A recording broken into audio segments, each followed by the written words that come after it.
कर रहे हैं। बिल्कुल, आप देख रहे हैं, हमने इससे पूर्व में अमेरिका के महामंडलेश्वर बनाए थे। बहनें आई थी, जब वो यहाँ पहुंचे हजारों की संख्या में लोग यहाँ पंडालों में रुक के बिना कंबल के सोए, संख्या में श्रद्धालु यहाँ आए। और आपने देखा होगा पूरा जितना भी प्रयागराज है, जर्मन के बनाई हमने, ऑस्ट्रेलिया के हमने बनाई है। और एप्पल का मोबाइल है, किसी के पास सैमसंग का मोबाइल है, कोई लग्जरी गाड़ियों में घूम रहा है कि हम बोलेंगे अच्छा है, ऐसी बात नहीं है। जो सरकार ने हमको सुविधा दी है, हम उतने में संतुष्ट के साथ साथ दक्षिणा भी होती है। दक्षिणा कैसी होती है? वो पद के हिसाब से होती है। जो पाप हुए है उसका प्रायश्चित प्रयागराज में होगा और 2025 के महाकुंभ के साथ।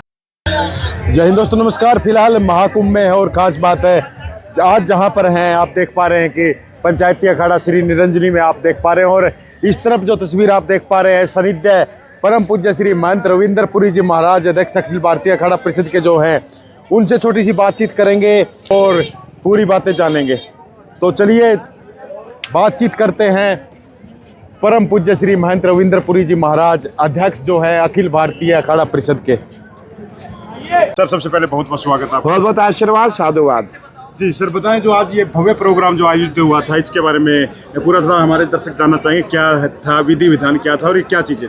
आज हमारे बीच में हमारे बर्मा से एक संत आए थे, बहुत अच्छे संत थे। हमने उनकी जानकारी ली और हमें पता चला बहुत अच्छे संत है, सनातनी है, जिनके वहाँ वेद विद्यालय है, एजुकेशन सेंटर है, गौशाला है, ऐसे कई कार्य उनके वहाँ एनजीओ वहाँ पे चलते हैं। उनको आज हमने निरंजनी अखाड़े का महामंडलेश्वर बनाया है। हमारी परंपरा है, जो भी संत एजुकेशन क्षेत्र में या स्नातन के फील्ड में अच्छा कार्य करता है, उसको हमारी ओर से महामंडलेश्वर पद की नियुक्ति होती है और हम उसको सम्मान रूप में महामंडलेश्वर बनाते हैं। और आज महाराज श्री विवेकानंद जी उनका नाम है, वो आज उनके साथ मैं समझता हूँ सैकड़ों की संख्या में नेपाल से और बर्मा से उनके भक्त आए थे और उन सब के समक्ष उनको जो है महामंडलेश्वर बनाया गया है। और हमें आशा है, उम्मीद है, उस सनातन संस्कृति का प्रचार प्रसार करेंगे।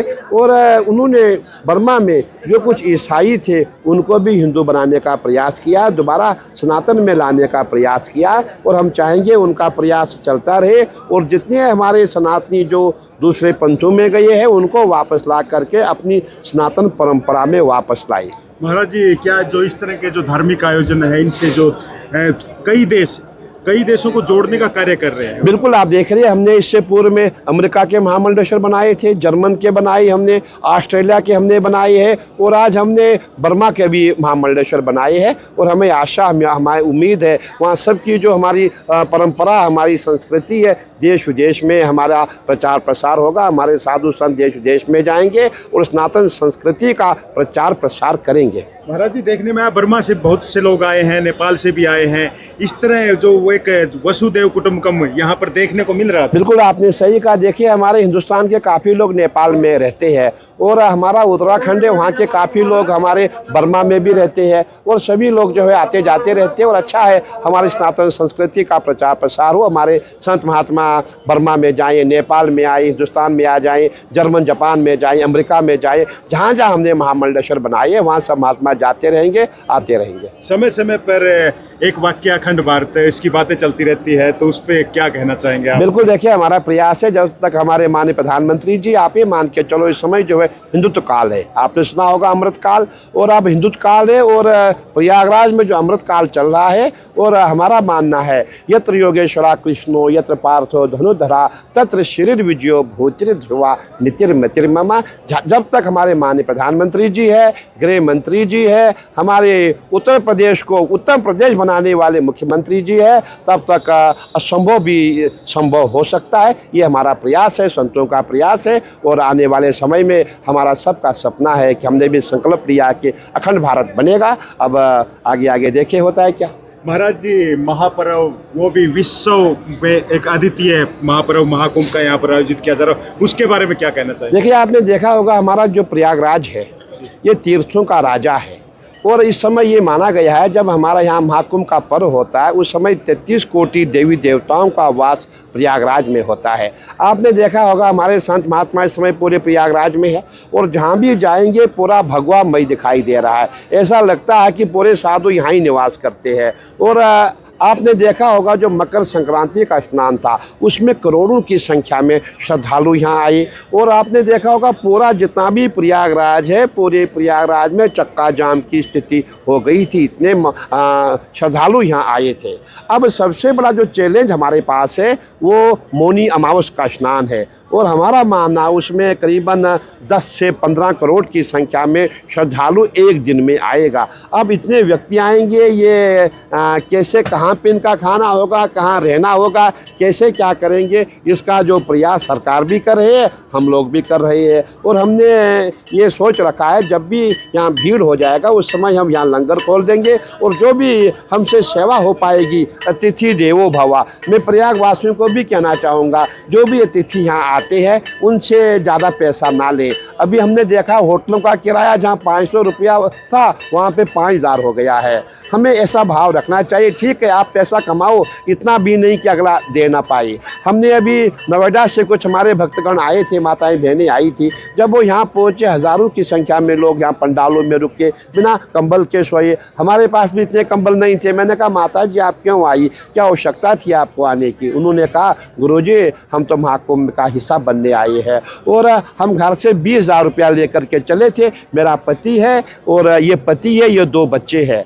जब हम यहाँ पहुँचे, यहाँ होटल वाले ने हमें 15,000 रुपया किराया मांगा, हम कहाँ से देते, इसीलिए हम आपके आश्रम में आए हैं। तो मैं सबसे अपील करना चाहूँगा हम सब दिव्य और भव्य कुंभ का हिस्सा बने, क्योंकि देखिए यहाँ पुण्य कमाने आए हैं, और हम ये प्रयास करें किसी को हम चीट ना करें, किसी को उतना ही हम ले जो उचित हो। मैं यही कहना चाहूँगा, आओ 2025 का जो महाकुंभ है इसके साक्षी बने, और ज्ञात अज्ञात में जो हमसे पाप हुए हैं उसके प्रायश्चित करने का ये सही अवसर है। क्योंकि ऐसा कुंभ अब हमारी जो आने वाली जनरेशन है न हमको मिलेगा न उनको मिलेगा। मैं समझता हूँ आगे आने वालों को नहीं मिलेगा, क्योंकि 150 साल बहुत होते हैं। 150 साल में अब महाकुंभ आएगा, इसीलिए आओ हम सब मिल करके महाकुंभ मनाएं, और जो भी जाने अनजाने में हमसे पाप हुई है उसका प्रायश्चित हो जाएगा और पुण्य का लाभ होगा। महाराज जी इस बार युवा बहुत आ रहे हैं, युवाओं को क्या मैसेज देना चाहेंगे? क्योंकि देखिए में थोड़ा नशे की हाँ, हमने देखा हमारे युवा बहुत आ रहे हैं। मुझे भी दिन में सैकड़ों फोन आते, गुरुजी हमें संत बनना है।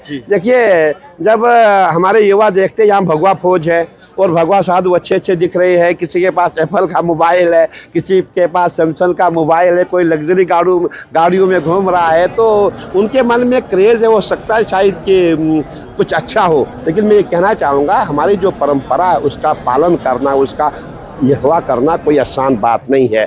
मतलब कि मैं यही कहूँगा कि जितना इजी आप इसको सोचते हैं हमारा जीवन उतना इजी नहीं है। आप अपने आप को निरीक्षण कीजिए, क्या ये उचित है या नहीं है। और संत बनना है, संत बनने से पहले आप अपना काम करें, माँ बाप की सेवा करिए, अपने घर में रहें। और जब संतति संत बना नहीं जाता वो स्वतः हो जाता है। जब आपके मन में भक्ति आएगी, वैराग्य आएगा, तो आप स्वयं संत बन जाएंगे, स्वयं आपकी दौड़ जो है हमारी ओर हो जाएगी। और हम भी कहना चाहेंगे, हमें याद है जब हम बहुत छोटे थे उस समय विश्वामित्र का सीरियल चलता था, विश्वामित्र का। तो जब हमने सीरियल देखा हमने कहा यार ये संसार में क्या रखा है, क्यों ना हम विश्वामित्र बन जाए। हमने संसार छोड़ दिया, हम गुरुजी के पास चल, गुरुजी हमें विश्वामित्र बनना है। लेकिन विश्वामित्र बन नहीं पाए क्योंकि जितना भाग्य में हमारे नहीं था। लेकिन संतों की सेवा कर रहे हैं, और हमारा प्रयास है कि हमारा जो महाकुंभ हो दिव्य हो और भव्य हो और शांति पूर्व के संपन्न हो जाए। अभी तक की जो फैसिलिटी है, सुविधाएं, उसको लेके आप संतुष्ट हैं? देखिए हमारे यहाँ कहते हैं संत बड़े परमार्थी, शीतल जिनके अंग तपत हो जाए और की दे दे अपना रंग।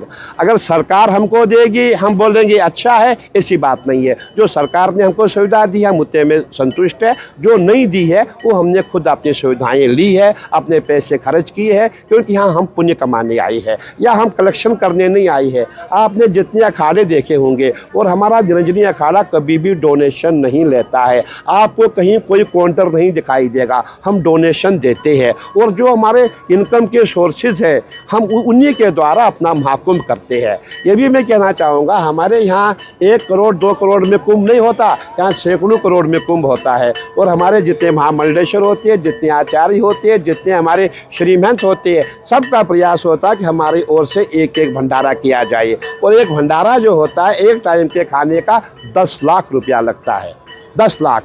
हमारे यहाँ भोजन के साथ साथ दक्षिणा भी होती है। दक्षिणा कैसी होती है? वो पद के हिसाब से होती है। जो उच्च पद का होगा उसको 5100 रुपया, उससे नीचे पद का 2100 रुपया, 1100 रुपया, 500 रुपया, 100 रुपया, ये हमारी दक्षिणा होती है। तो कहने का मेरा भाव ये है कि हम जितने भी संत महात्मा यहाँ आते हैं, हमारे मन में एक ही भाव आता है, हम यहाँ पुण्य करें, जो हमारी जेब में है वो खर्चा करें, जो हमारे बैंक में वो सब निकाल के हम प्रयागराज में खर्चा करें और पुण्य के भागी बने। देशवासियों का आशीर्वाद के रूप में क्या कहना चाहेंगे सर? मैं सभी देशवासियों से अपील करता हूँ, प्रयागराज का महाकुंभ है, सभी आए और ज्ञात अज्ञात में जो पाप हुई है उसका प्रायश्चित प्रयागराज में होगा और 2025 के महाकुंभ के साक्षी बने। और हमारे प्रयागराज में जितने भी ज़्यादा से ज़्यादा श्रद्धालु हैं यहाँ आए, गंगा में डुबकी लगाए और गंगा की जो माटी है जब डुबकी लगाएंगे, हाथ से माटी निकालें, जो हमारा दुर्भाग्य है वो सौभाग्य में बदल जाएगा। हर हर महादेव। धन्यवाद।